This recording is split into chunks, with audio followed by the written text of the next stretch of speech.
প্রতিদিন প্রায় 4 ঘন্টা অক্লান্ত পরিশ্রম করে মাত্র 60 টাকা পারিশ্রমিক। হ্যাঁ, মাসে 2000 টাকা সাম্মানিক পান সরকারি বিদ্যালয়, মাদ্রাসার মিড ডে মিলে রাঁধুনিরা। শুধু তাই নয়, 12 মাসের মধ্যে 10 মাসের পারিশ্রমিক পান, তাও কোনো ক্ষেত্রে অনিয়মিত। ফলে বর্তমান মূল্য বৃদ্ধির বাজারে চরম অভাব, অনটন, দুর্দশা তাদের নিত্যসঙ্গী। এদিকে তাদের পাশে দাঁড়ানোর জন্য বিশেষভাবে কাউকে পাওয়া যায় না। দেখুন প্রতিবেদন। অবহেলিত, বঞ্চিত, অভাগী মিড ডে মিল কর্মীরা। দেখছেন স্পেশাল ইভেন্ট টিভি। আপনারা অনেকে আজকে মিলিত হয়েছেন দেখতে পাচ্ছি, তো কি কারণে মিলিত হয়েছেন? আমাদের দাবি আছে যে আমরা মিড ডে মিলে রান্না করি, তো আমরা পারিশ্রমিকটা ঠিকঠাক পাই না। পারিশ্রমিক না পাওয়ার জন্য আমরা এই একসঙ্গে মিলিত হয়েছি। আমাদের 2000 টাকা দেয়, আমাদের সংসার চলে না এতে। এবার একটা লেবার মিস্ত্রি 300 টাকা দিন পায়, আমরা সেই হিসাবে কিছুই পাই না, আমাদের সংসার চলে না। তো এইভাবে আমরা কি করব? সেই জন্য আমরা চাই সরকারের কাছে আমাদের এটা আবেদন যে আমাদের দিকটা দেখা হোক, আমরা যাতে পারিশ্রমিকটা ঠিকঠাক পাই। সরকার তো আপনাদের দেখে, আমাদের দেখেন 2000 টাকা দেওয়া সংসার চলে, মাসে 2000 টাকা যে আমরা পাই, তাও তো পাই না। 12 মাসের বেতন পাই না।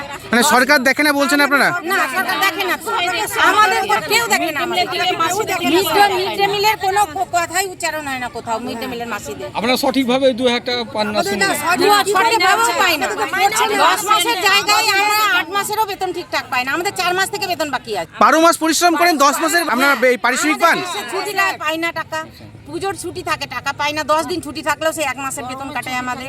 আপনারা কি দাবি জানাচ্ছেন? আমরা দাবি জানাচ্ছি যেটা পয়সা আছে সরকারি রেটে, সেটা আমাদের জন্য ওই দাবিটা আছে যে আমরা লেবার হিসাবে পয়সা পাবো। ন্যূনতম কত আপনাদের দাবি? আমাদের দাবি বলতে গেলে লেবার হিসাবে আমাদের দাবি। মানে একটা লেবারের যদি পারিশ্রমিক মানে দিনে যদি 300 টাকা হয়, তাহলে 300 টাকা চাইছেন আপনারা? 400 টাকা হলে আমরা যেরকম বাড়িতে ছেলে মেয়েরে রান্না করে খাচ্ছি, সেরকম স্কুলে তো আমাদের অনেক চাপ। আমরা তো সেই 10টা থেকে 3টে পর্যন্ত কাজ করি। আমাদের ওভেন জ্বলে, গ্যাস জ্বলে, আমাদের ছোট ছোট বাচ্চা ঘরে আছে। যদি আমি নিজে আহত হয়ে গেলাম, আমাদেরকে সরকার দেখবে তখন? আমাকে মাস্টার দেখবে? কেউ দেখবে না, আমাদের কেউ দেখবে না। কোনো সরকারি কোনো ব্যবস্থাপনা নেই বলছেন? আমাদের পিএফ নাই, কাজটা যেন পারমিট হয়, আমাদের কাজটা পারমিট হয়, যেন আমাদের পিএফ করা দেওয়া হয়। মানে পিএফ এর দাবি জানাচ্ছেন আপনারা? দাবি আছে আমাদের একটা বোনাস হোক। আমরা বোনাস চাই, আমাদের তো বোনাস হয় না।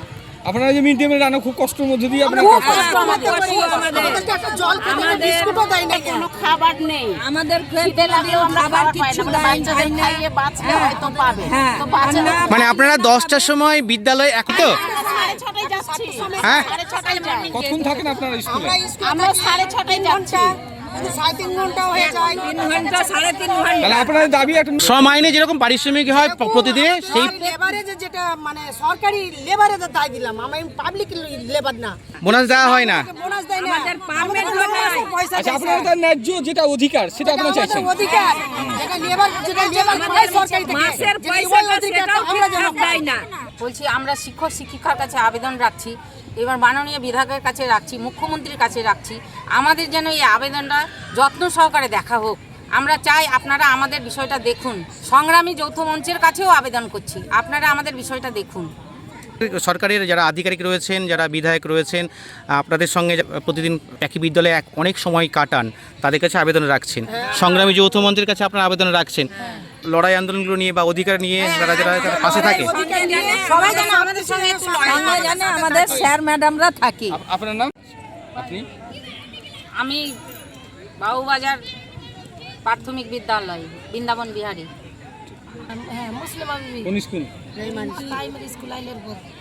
অভাব, অনটন, দুর্দশার দিক বিবেচনা করে মাননীয় মুখ্যমন্ত্রীকে তাদের দাবিগুলোর ওপর বিশেষ দৃষ্টিপাত করার আবেদন জানিয়েছেন মিড ডে মিলের রাঁধুনিরা। সংগ্রামী যৌথ মঞ্চ, শিক্ষক শিক্ষিকা, বিধায়ক, ঊর্ধ্বতন কর্তৃপক্ষের সহযোগিতার আকুতি রেখেছে তারা, যেন তাদের সমস্যার বিষয়টি গুরুত্ব সহকারে বিবেচনা করা হয়।